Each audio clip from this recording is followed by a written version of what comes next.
everybody. Hey! Hey, everybody. So I am so excited to be here with you. I haven't prepared what I'm going to say, so I pray that the words that come out my mouth are the right words.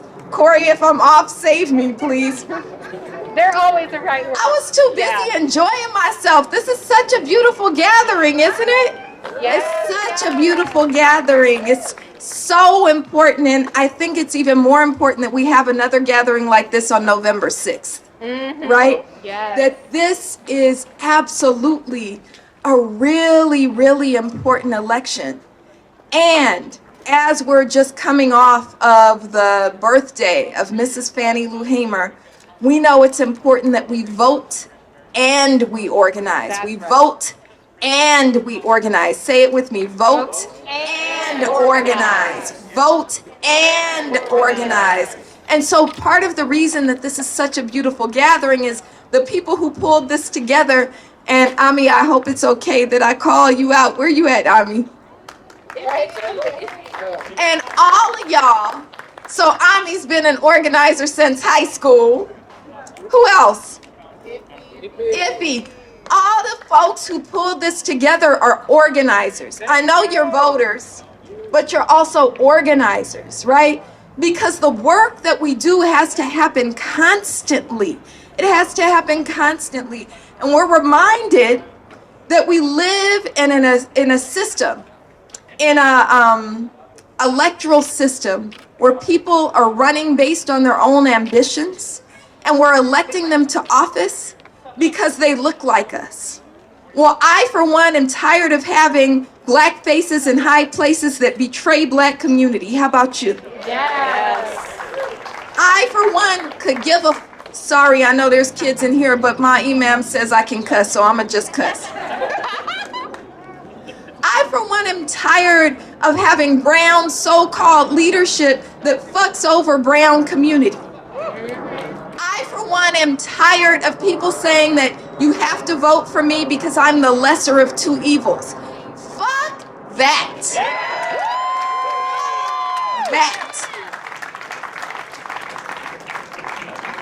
So I'm so glad that Sister Claudia is here from New York. So glad that you hopped on that plane.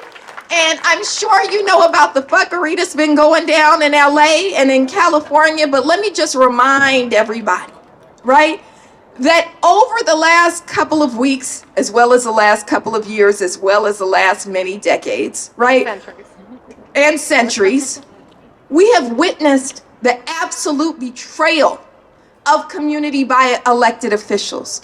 We have witnessed these members of the California Legislative Black Caucus pull back their own fucking reparations bills because they didn't want it to pass in the first place. And when it looked like the people were about to get it to the finish line, they were like, oh, hell no. We gonna do the bidding of the Democratic Party and too much hair gel Gavin Newsom and pull our own shit back and say we'll settle for an apology. An apology is not reparations. No. If you don't run me my damn check, you need to shut the fuck up, right? We also are witnessing somebody who once actually did come from movement. Your mayor, Karen Bass, did actually come from movement.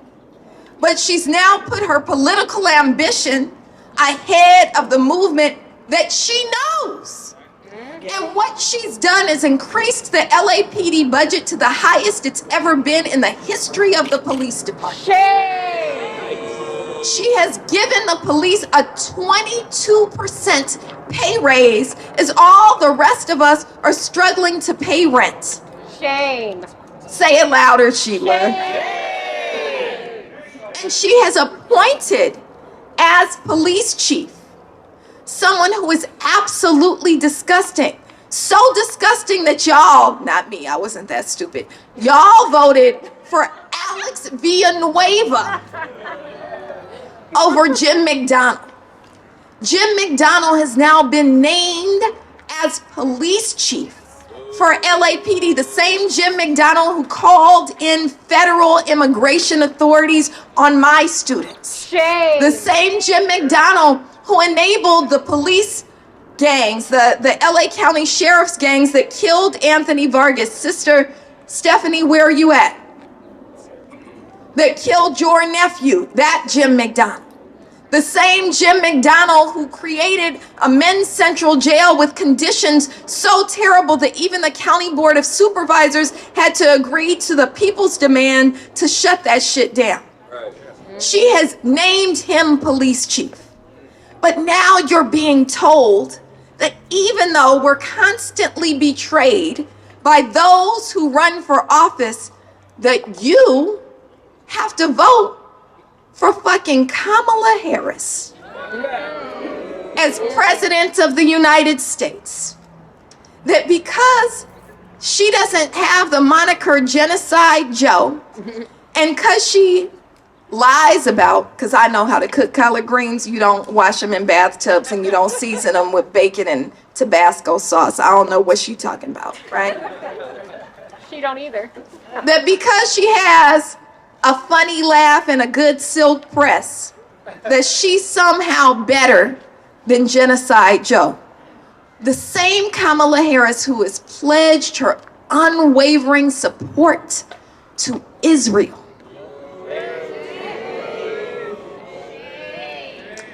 And I want us to get out of the kind of politics that rules our intellect all the time, and also understand that our minds are connected with our hearts. And this morning, they bombed a school. That Israel, she pledged her support to that Israel. I don't know about you, but I'm a damn mama. My son is sitting back there. My 14-year-old son is sitting back there. My 14-year-old Muslim son is sitting back there. How old are you now, 18? My 18-year-old nephew is back there. Claudia has a 9-year-old. We have minds, but we also have hearts and spirits that say, no, we will not vote for genocide, not in any form, not in the embodiment of evil that is Donald Trump, but not evil light either that is Kamala Harris. And so I'm supposed to be speaking about why we're running. And I guess I should have said that I'm Melina Abdullah.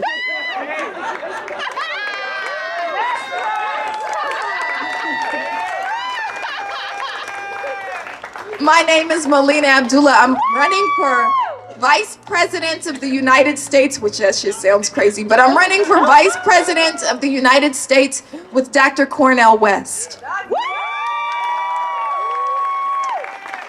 And we are running on a platform of truth, justice, and love. Truth, justice, and love. The kind of truth that's not scared to call out evil where we see it. The kind of truth that's not afraid to say, well, if you would pull back the trillions of dollars that you spend on the Pentagon every year, we could house everybody in this country. We could educate everybody for free from pre-K through PhD. We could have a $27 an hour minimum wage if you weren't in the bed with the corporations that are trying to exploit our people, that are trying to expand capitalism, not kill it, right? We intend to kill capitalism. We intend to kill capitalism, and I know I don't want to steal their mantra, but we socialists too. We're socialists too. We know that an economy that allows them to exploit labor and make their profit off of the unpaid labor of the working class is evil. That's right. And so we intend to expose truth. We also intend to do the work of justice. And in Islam, and Sister Kenyatta, I'm so grateful for you, because Sister Kenyatta has helped me to figure out what my spiritual practice means, how my spiritual practice informs this run. But in Islam, we often talk about believing with our hearts, right? And it's important that we believe with our hearts in a free Palestine.